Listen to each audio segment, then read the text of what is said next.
savez que le prochain sommet de la francophonie se tiendra en 2001, au mois de novembre. Donc, il y aura probablement des choses à apporter. Non, pas au Cameroun, au Sénégal. Au Sénégal. Oui, c'est vrai, c'est au Sénégal. Donc, l'idéal pour nous serait que sur ces questions émergentes, comme l'a dit notre ami Vincent, il y a beaucoup de choses à faire et qu'on anticipe, qu'on puisse au moins soumettre quelques résolutions à nos chefs d'État qui devraient justement prendre les décisions pour ce genre de questions sur lesquelles nous pensons qu'il faut que nos pays bougent si on veut être au rendez-vous justement de tout ce qu'on vient de présenter. Merci beaucoup pour la question. Ma question est une recommandation parce que comme maire avec une ville membre de l'AIMF, je suis surpris. Je suis surpris d'apprendre des notions que nous, comme ville francophone, n'avions pas. Et je me dis que ma première recommandation, c'est de créer un lien de communication et d'échange de toutes ces informations pour que nous, surtout nous qui sommes dans des villes à problème, nous puissions savoir vers qui orienter nos préoccupations, surtout en matière d'échange, pour que nous puissions savoir comment trouver des réponses aux défis qui sont énormes dans nos villes. La ville de Goma, c'est une ville qui vient de la guerre. Nous avons été, en tout cas, occupés. La ville a été occupée pendant un temps par les rebelles. Dieu merci, aujourd'hui, nous avons la paix. Et la question que nous nous posons, c'est de savoir, comme nous avons la paix, comment maintenant développer nos villes. C'est là que je vais remercier ONU Habitat, parce qu'avec ONU Habitat, nous réfléchissons sur un plan d'aménagement de la ville de Goma, qui sera une base pour notre développement durable. Et l'aspect énergie que nous venons de développer est un aspect très important dans ce concept NOT que nous avons conçu avec ONU Habitat pour notre développement. Profitez de tout ce que fait l'Institut de la francophonie pour le développement durable. Je vous remercie. Merci, monsieur le maire. Donc, oui, monsieur le directeur. Merci, madame. Je vous félicite pour les différentes présentations parce que ces présentations concernent un domaine dans lequel je m'exerce depuis une trentaine d'années sur tous les aspects de la production urbaine. Pour coller ces différentes présentations au thème qui nous réunit ici à Medellín, équité urbaine. Équité, c'est une notion d'égalité, de justice, d'équilibre. Ça veut dire qu'il faudrait qu'on retrouve dans la ville cette équité d'un quartier à l'autre, qu'on retrouve entre les villes d'un même pays cette équité au niveau de partage et qu'on retrouve entre les villes de la francophonie une fois de plus cette équité. Je vous ai félicité pour les présentations parce que je découvre votre institut. La francophonie, on en parle, mais l'aspect, c'est la promotion du français dans la langue française. C'est ça tout ce que je connais de la francophonie. Ces recherches, je n'étais pas au courant, et surtout que madame a dit, vous avez 10 000 abonnés pour votre revue. Et j'aurais aimé avoir la cartographie de vos abonnés à travers le monde. Parce que si vous avez 10 000 abonnés en France et au Canada, non, écoutez, si vos 10 000 sont en France et au Canada, ça veut dire que tout ce que vous faites, on ne le sait pas. Donc j'aurais aimé, parce que moi, je ne suis pas parmi vos autres abonnés, alors que je suis dans le domaine urbain. Donc c'est très important. Ceci, parce que je veux enchaîner avec quelque chose. Et le maire l'a dit, produire et faire savoir. Et quand on produit, on fait savoir, il faut un aspect de monitoring vers la fin pour savoir est-ce que les gens savent ce que nous produisons. Et c'est très important. Sinon, le système de communication, il faut le réviser pour l'adapter, n'est-ce pas, à la production, à la diffusion de l'information produite. Ceci étant, je m'adresse, il y a Stéphane, dans le débit de présentation, vous avez un haut débit de présentation, comme on le dit en informatique, ce qui ne nous a pas permis de saisir tout ce que vous aviez à dire, parce que c'est très pertinent, et je crois peut-être que vous avez la documentation qui nous permettra. Vous avez dit beaucoup de choses qui nous plaisent avec Jean-Pierre. Pourquoi? Beaucoup ambitieux au niveau de la production urbaine, au niveau de l'avenir, et je dirais que c'est une très bonne chose. Si on n'est pas ambitieux, on ne peut rien faire. Et permettez-moi, peut-être que je serai long, je ne sais pas si ça vous gêne, parce que là, je suis au début. Vous savez, je vous ai dit, depuis une trentaine d'années, je suis dans le domaine. Tout un jeune ingénieur, je rentre à l'urbanisme, on a beaucoup de force de fer, et 20 ans après, je deviens directeur d'urbanisme du Cameroun. Donc, je pratique. Quelques années plus tard, quand je me tourne pour regarder qu'est-ce qui a été fait, je me rends compte que pas grand-chose. Donc, j'ai été plutôt découragé. C'est comme si j'ai perdu mes 30 années. Si vous regardez le taux de l'habitat spontané aux indépendances en Afrique, regardez, vous verrez que c'était à peu près 10%.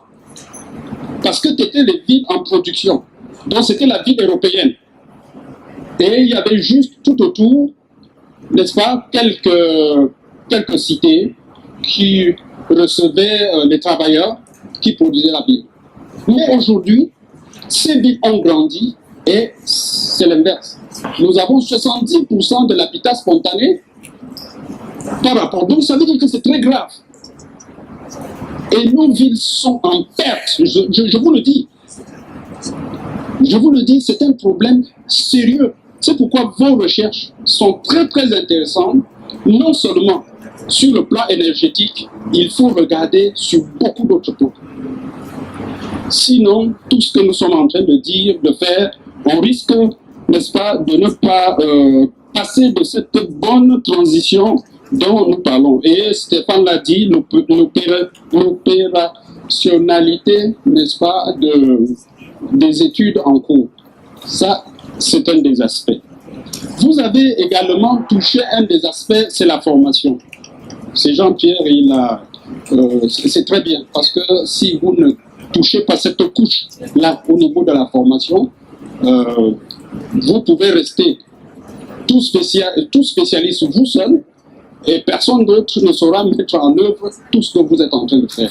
Effectivement, c'est bien de travailler avec les écoles d'architecture, ainsi de suite. Il y en a beaucoup. Même au Cameroun, il y a une qui est à l'université de Yaoundé 1, une école qui forme des urbanistes et des aménageurs, dont l'un des professeurs est derrière moi. Et je crois que là également, si vous pouvez prendre langue avec cette école pour pouvoir partager les expériences, apporter votre concours, peut-être que je n'ai pas le droit de le dire, mais je sais parce que nous, de temps en temps, nous avons perdu un peu de temps avec les étudiants là-bas. C'est pourquoi je fais allusion à cela. Jean-Pierre a tellement parlé de la formation, de l'énergie, ainsi de suite. Est-ce que vous ne travaillez pas, c'est avec Stéphane, hein, il y a d'autres instituts à travers le monde qui travaillent sur le même sujet.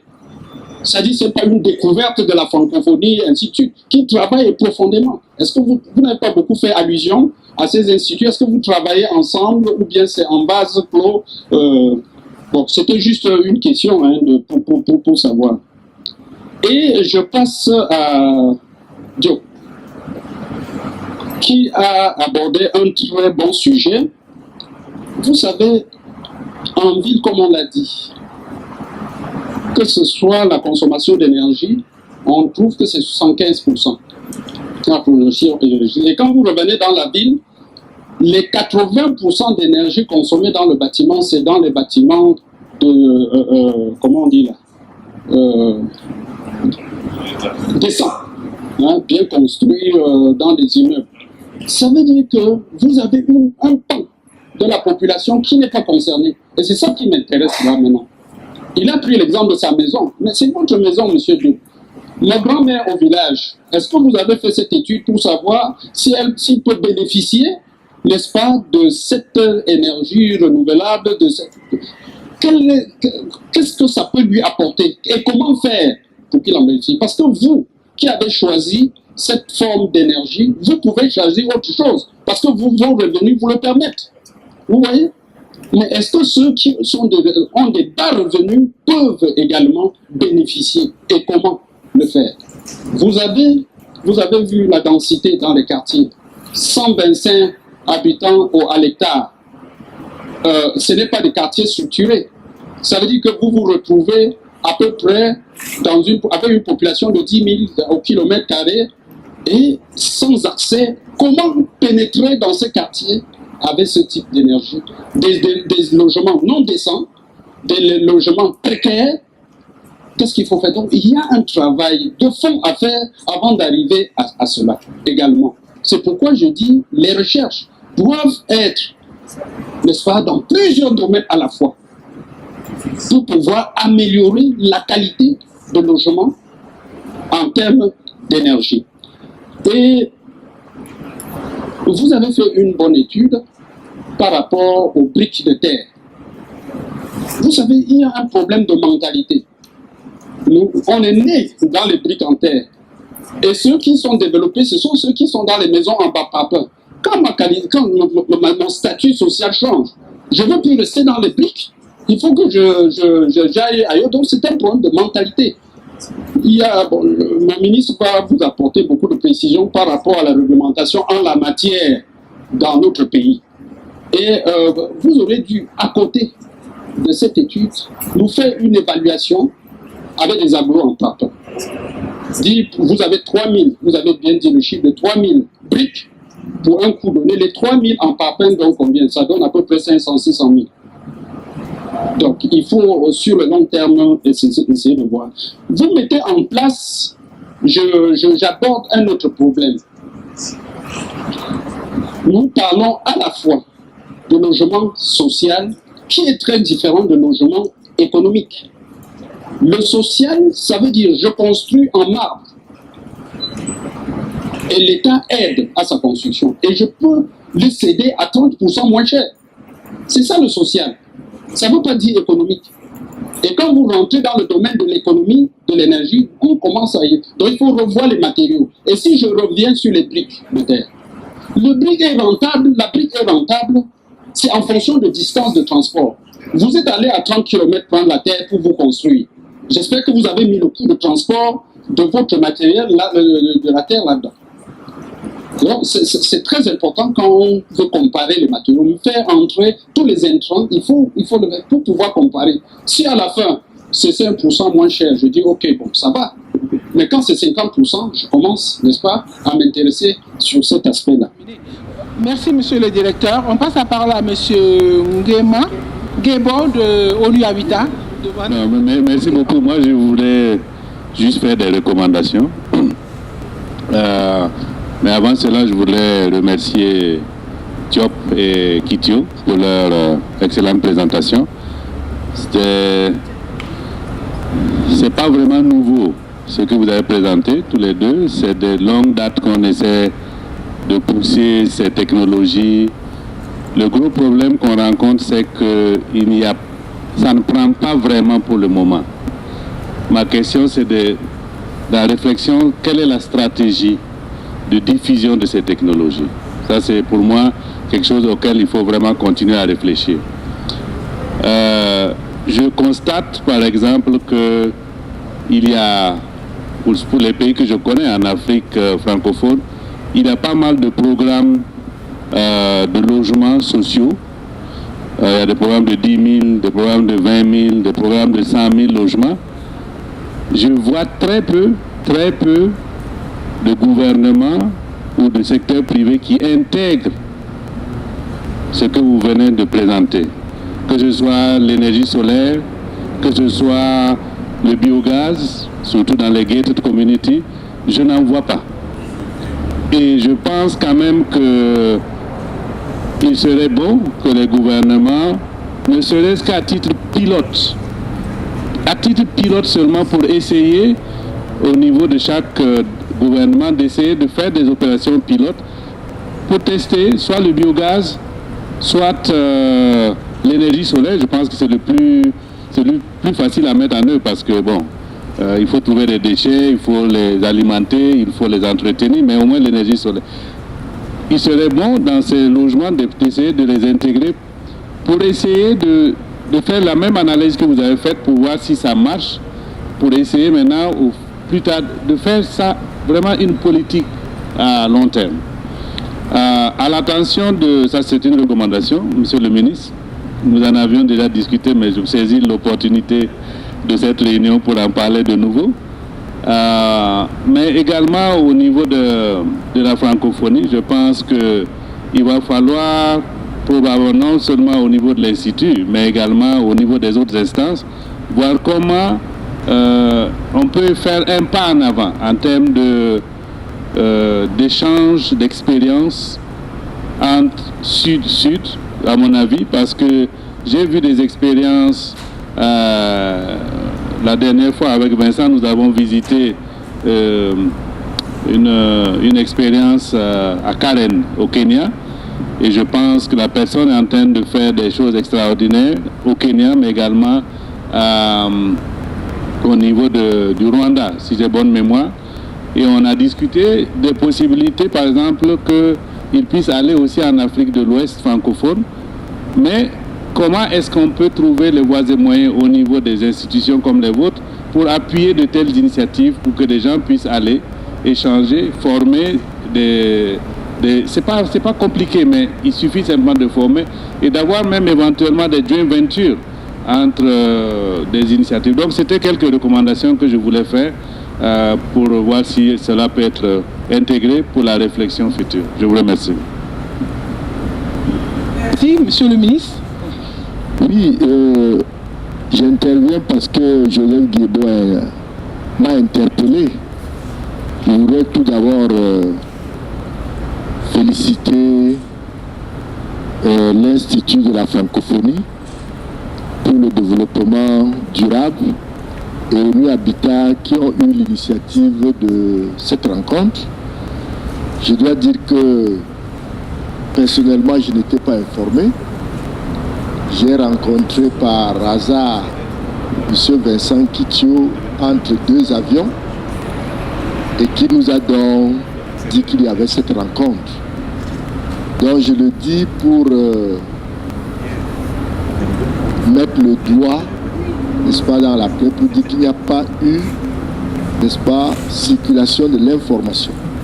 Il n'y a pas eu suffisamment. Donc c'est peut-être pour ça que je me retrouve seul ici, membre du gouvernement, mais je ne pourrais pas répondre pour les autres gouvernements.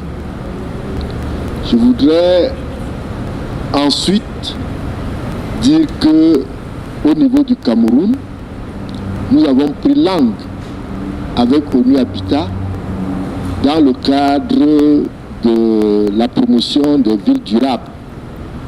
Et nous sommes en train de finaliser un protocole d'entente avec ONU Habitat pour nous aider à voir dans le cadre du code de la construction comment intégrer cette préoccupation des villes vertes, pour ne pas dire des bâtiments verts.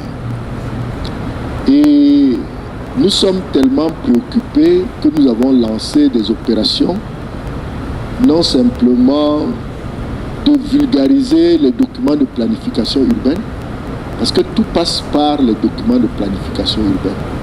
Et également, nous sommes en train de mettre sur pied le programme participatif d'amélioration des bidonvilles dans 3 communes, toujours avec ONU Habitat, qui va déboucher, n'est-ce pas, la stratégie nationale de réduction des bidonvilles. Nous sommes un peu loin du Maroc, mais nous nous approchons pour pouvoir, n'est-ce pas, mettre en œuvre cela. Et nous avons également des programmes de logement. Des programmes de logements sociaux, comme a dit Joseph Guébo, et comme a dit le directeur général, qui devrait intégrer l'approche d'équité. L'approche d'équité parce que M. Diop a fait une très bonne présentation sur la maison verte. Mais c'est sa maison à lui. Les autres font comment autour de lui? Et quand vous faites une étude comparative de ce qui se passe en Afrique aujourd'hui, en gros, tout ce qu'on appelle matériaux locaux coûte plus cher que les autres matériaux. Pourquoi? En dehors de certains pays spécifiques comme l'Afrique du Sud ou bien un peu comme les autres pays de l'Afrique australe, la brique de terre, que ce soit comprimée ou bien que ce soit cuite, coûte plus cher que le parpaing parce que ce n'est pas produit en masse, ce n'est pas industrialisé. Il faut le dire. Et ensuite, il y a ce phénomène de snobisme qui pose problème. Et si dans nos réflexions, nous n'intégrons pas tout cela, c'est un problème. Ensuite, il y a le problème de formation. J'ai été très impressionné par l'exposé de Vincent Kitio. Il faut former les architectes qui ont une certaine mentalité de formation au niveau de l'Europe. C'est pour ça que également son exposé était intéressant. Il faut même faire des formations, ce qu'on appelle au niveau professionnel le recyclage. Et ça nous intéresse. Mais tout ceci devrait être intégré dans, n'est-ce pas, cette vision d'ensemble que vous avez relevée. Et enfin, nous pensons que nous avons été édifiés. Nous allons voir avec ONU Habitat comment intégrer tout ce que nous avons entendu ici dans le mémorandum que nous sommes en train de préparer. Et nous pensons que le directeur général Nunge Faustin a raison. Il faut partager. Il faut s'ouvrir. Nous sommes contents d'être dans l'espace de la francophonie. Il faut que nous en profitions. Il faut que nous soyons informés, n'est-ce pas? Parce que nous avons au niveau du Cameroun cette chance d'être bilingue, d'être francophone et anglophone. Nous pensons que les anglophones sont beaucoup plus, n'est-ce pas, énergiques, pour ne pas dire énergétiques. Il faut que les francophones osent. Et c'est un problème. Nous attendons la documentation. Nous attendons d'être informés. J'espère que vous avez fait circuler les feuilles pour avoir nos adresses, pour pouvoir, n'est-ce pas, nous faire profiter de ces expériences. Je vous remercie. Merci, Monsieur le ministre. Alors, rapidement, pour les interpellations concernant la francophonie, en la matière, vous avez raison, Monsieur le ministre, parce que l'information, effectivement, n'a pas beaucoup circulé par la simple raison que c'est la première fois que nous participons à ce programme, ça c'est un. Et deuxièmement, nous sommes plus actifs sur des questions d'énergie et d'environnement, de manière sectorielle. Ce sur quoi nous essayons on essaie d'en sortir et d'avoir cette approche globale là, parce que l'Institut était l'Institut de l'énergie et de l'environnement de la francophonie. Ce n'est qu'en 2013, là, après Rio+20, que c'est devenu Institut de la francophonie pour le développement durable. Donc, avec maintenant une ouverture beaucoup plus synergique et transversale de ces questions-là, ce qui amène l'exercice que nous sommes en train de faire, ça amène à répondre un peu à monsieur le directeur concernant l'utilisation. On travaille effectivement avec beaucoup d'instituts.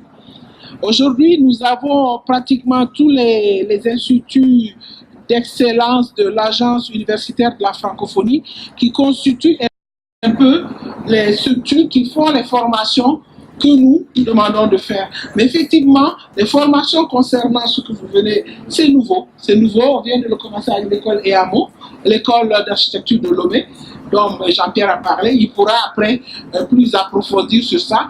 Et concernant aussi les 10 000 abonnés que nous avons, ils proviennent de 120 pays. Ce n'est pas simplement même les pays francophones, mais c'est plus que ça.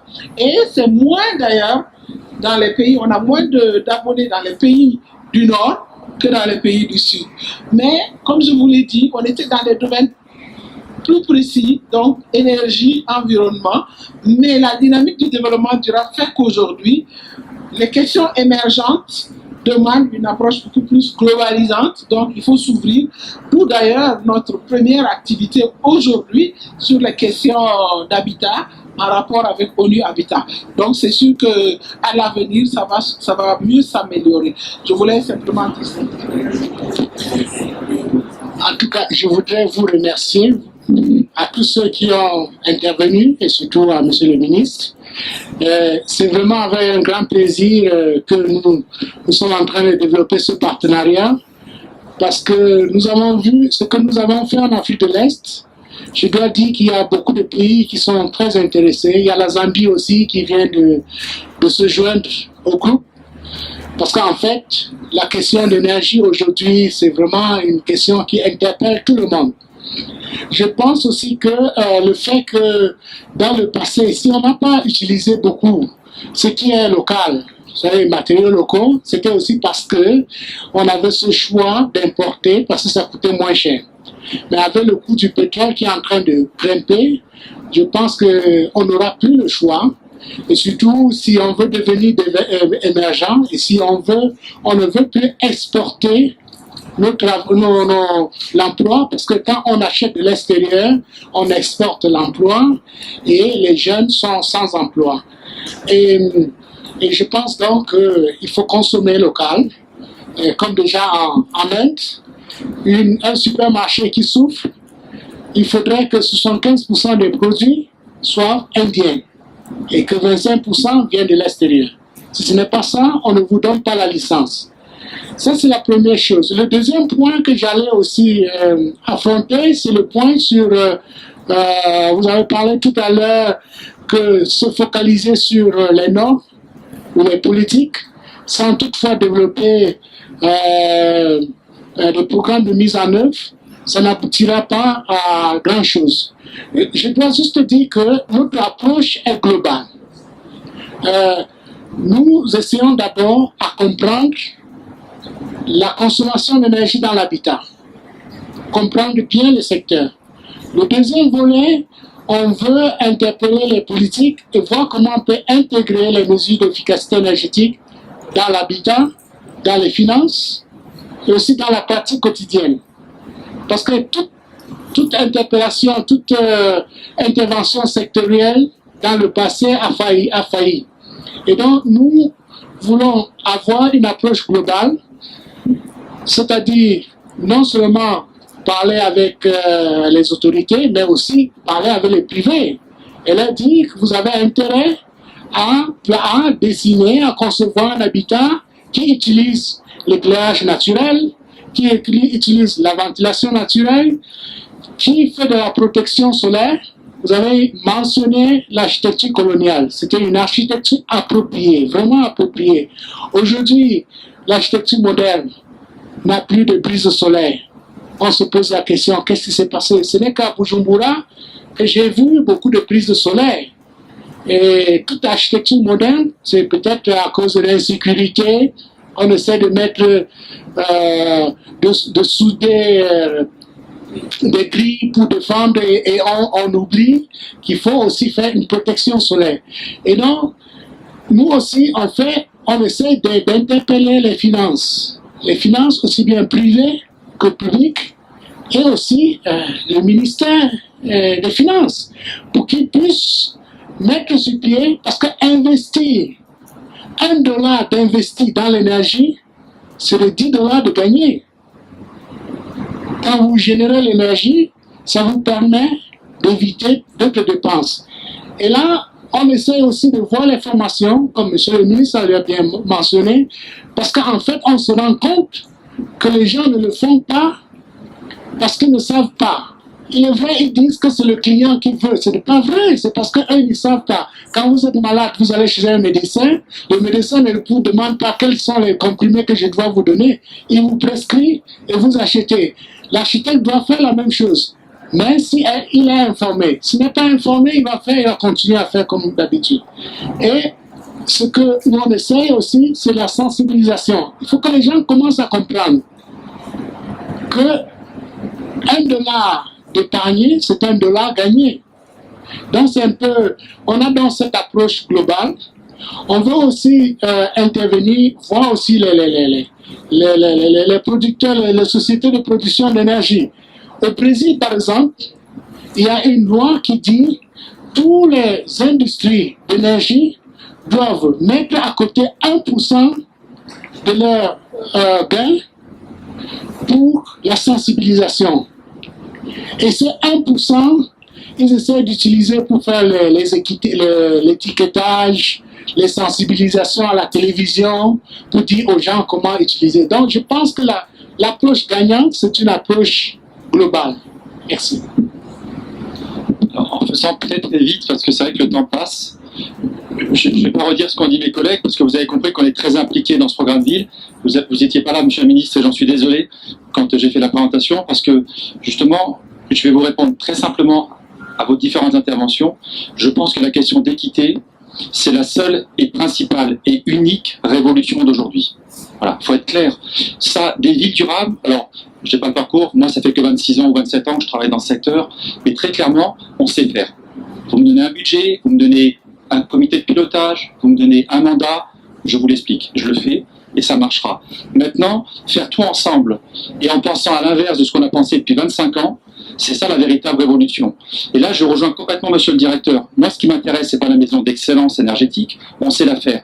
C'est la maison que je vais pouvoir utiliser dans une précarité de moyens, avec des gens en fragilité, des gens qui n'ont peut-être même pas l'envie, parce que l'envie ne peut naître, et là je vais souscrire à 200% à ce que tous on a au fond de notre cœur, l'envie ne peut naître que lorsqu'on est en position de choix.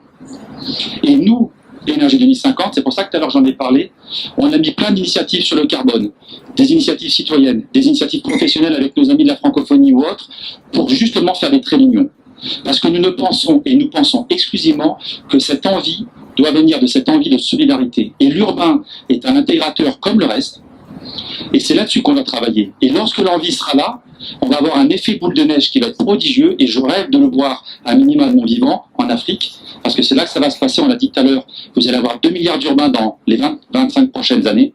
C'est pas ailleurs que ça va se passer. Vous avez déjà un stock de bâtiments existants monstrueux, et ce stock de bâtiments existants, ce sont des verrous, parce qu'en se concentrant sur le nouveau, on aura un souci, et on va créer des effets boule de neige. Alors oui, la solidarité, c'est bien le principe d'aujourd'hui. Vous l'avez vu dans ma présentation, j'ai été un peu précipité parce qu'on veut dire plein de choses, mais très clairement, c'est ça la seule point d'entrée. Et même quand on parle de la ville, on doit re-questionner nos modes de perception, non pas simplement de l'usage du sol, du bâtiment ou de l'énergie, mais moi je vais être un peu plus rêveur, puisque vous parliez tout à l'heure du global, et je crois que c'est ça notre trait d'union demain.